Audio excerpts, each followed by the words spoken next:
बिस्मिल्लाहिर्रहमानिर्रहीम अल्हम्दुलिल्लाह नहमदुहु व नुसल्ली अला रसूलिहिल करीम अम्मा बाद। अस्सलामु अलैकुम व रहमतुल्लाह। मोहतरम बुज़ुर्गों, दोस्तों, अज़ीज़ साथियों व मुअज़्ज़ज़ ख़वातीन, आइए नमाज से मुतालिक़ हदीस का मुताला करें इंशाअल्लाह। दुरूद शरीफ पढ़ दीजिए। अल्लाहुम्मा सल्ली अला मुहम्मदिन व अला आलि मुहम्मदिन व बारिक वसल्लिम। हदीस नंबर 8। हुज़ूर सल्लल्लाहु अलैहि वसल्लम से नक़ल किया गया है कि जो शख्स नमाज को कज़ा कर दे, गो वो बाद में पढ़ भी ले, फिर भी अपने वक्त पर ना पढ़ने की वजह से एक हुक्ब जहन्नम में जलेगा, और हुक्ब की मिक़दार 80 बरस की होती है, और एक बरस 360 दिन का, और क़यामत का एक दिन 1000 बरस के बराबर होगा। इस हिसाब से एक हुक्ब की मिक़दार 2,88,00,000 बरस हुई। फ़ायदा: हुक्ब के मानी लुग़त में बहुत ज़्यादा ज़माना के हैं। अक्सर हदीसों में इसकी मिक़दार यही आई है जो ऊपर गुज़री, यानी 80 साल। दुर्र मंसूर में मुतअद्दिद रिवायात से यही मिक़दार मनक़ूल है। हज़रत अली रज़ी अल्लाह अन्हु ने हिलाल हिजरी रहमतुल्लाह अलैह से दरियाफ़्त फरमाया कि हुक्ब की क्या मिक़दार है। उन्होंने कहा कि हुक्ब 80 बरस का होता है, और हर बरस 12 महीने का, और हर महीना 30 दिन का, और हर दिन 1000 बरस का। हज़रत अब्दुल्लाह बिन मसूद रज़ी अल्लाह अन्हु से भी सही रिवायत से 80 बरस मनक़ूल है। हज़रत अबू हुरैरा रज़ी अल्लाह अन्हु ने ख़ुद हुज़ूर सल्लल्लाहु अलैहि वसल्लम से यही नक़ल किया है कि एक हुक्ब 80 साल का होता है, और एक साल 360 दिन का, और एक दिन तुम्हारे दिनों के एतबार से यानी दुनिया के मुआफ़िक़ 1000 साल के। यही मज़मून हज़रत अब्दुल्लाह बिन उमर रज़ी अल्लाह अन्हुमा ने भी हुज़ूर सल्लल्लाहु अलैहि वसल्लम से नक़ल फरमाया है। उसके बाद हज़रत अब्दुल्लाह बिन उमर रज़ी अल्लाह अन्हुमा फरमाते हैं कि इस भरोसा पर नहीं रहना चाहिए कि ईमान की बदौलत जहन्नम से आखिर निकल जाएंगे।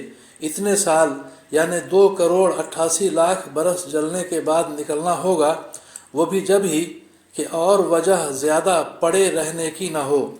इसके अलावा और भी कुछ मिक़दार इससे कम व ज़्यादा हदीस में आई है, मगर अव्वल तो ऊपर वाली मिक़दार कई हदीस में आई है, इसलिए ये मुक़द्दम है। दूसरी ये भी मुमकिन है कि आदमियों की हालत के एतबार से कम व बेश हो। अबुल लैस समरकंदी रहमतुल्लाह अलैह ने क़ुर्रतुल उयून में हुज़ूर सल्लल्लाहु अलैहि वसल्लम का इरशाद नक़ल किया है कि जो शख्स एक फ़र्ज़ नमाज भी जानबूझकर छोड़ दे, उसका नाम जहन्नम के दरवाज़े पर लिख दिया जाता है, और उसको उसमें जाना ज़रूरी है। और हज़रत इब्न अब्बास रज़ी अल्लाह अन्हु से नक़ल किया है कि एक मरतबा हुज़ूर सल्लल्लाहु अलैहि वसल्लम ने इरशाद फरमाया, ये कहो कि ए अल्लाह, हम में से किसी को शक़ी महरूम न कर।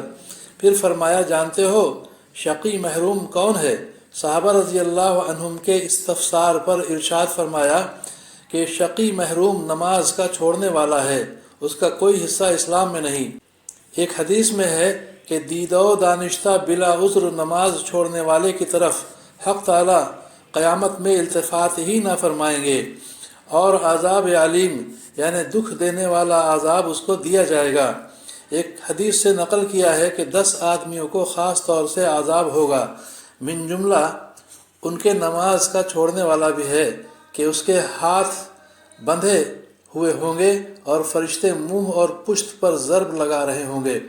जन्नत कहेगी कि मेरा तेरा कोई ताल्लुक़ नहीं, ना मैं तेरे लिए ना तू मेरे लिए।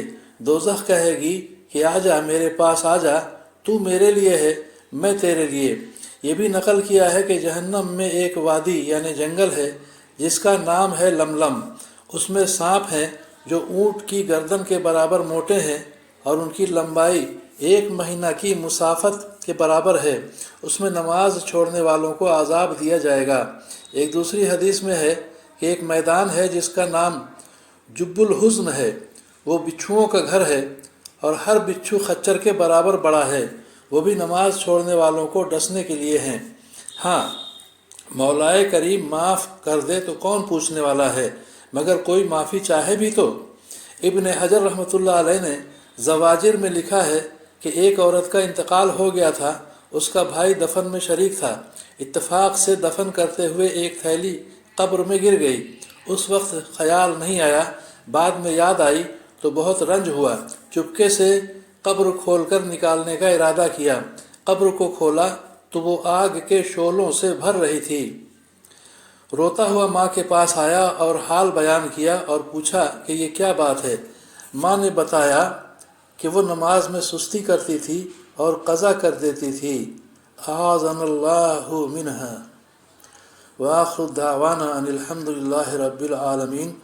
اللہ تعالی ہم سبھی کو نمازوں کا خوب اہتمام کرنے کی توفیق عطا فرمائے، ہم سبھی کی پریشانیوں کو دور فرمائے، دونوں جہاں کی عافیت مقدر فرمائے، آمین یا رب العالمین۔